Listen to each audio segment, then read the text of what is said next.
This is all really about identity. For all my people out there struggling with addiction, you are not a drug addict. You are not an alcoholic.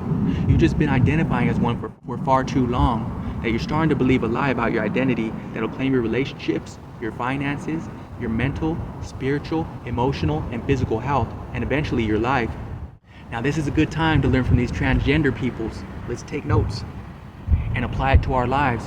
So a grown man feels like one day he wants to wake up and be a woman. So he puts on a dress, some high heels, and heads to the club with his wig, starts shaking his moneymaker. He says he believes he's a woman. And whoa, what do you know? He starts acting like one. Isn't that a trip? So all I had to do was convince myself that I'm a child of God. I was designed on purpose for a purpose, and that I wasn't created to waste my time putting needles in my arm, waking up in random alleys, or waking up in the back of an ambulance following an overdose. I wasn't created to be another statistic, and neither were you. I truly know that I was meant to dominate and rule over my desires for instant gratification, and that's all drugs and alcohol really do.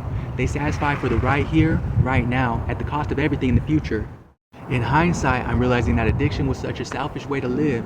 I wasn't trying to be selfish, and I'd like to think of myself as a loving person, but I was robbing everyone of the opportunity to hear the good stuff that God had planted in my heart.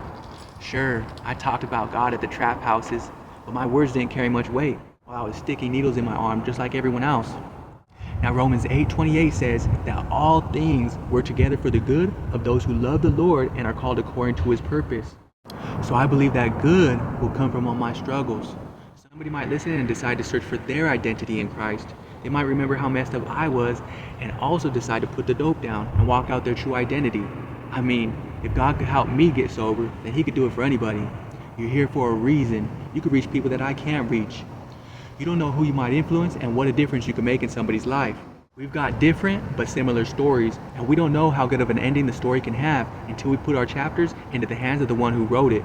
Listen to sermons and audio Bible. Get the truth deep down into your subconscious mind to step outside your circumstances and dream again. Live again.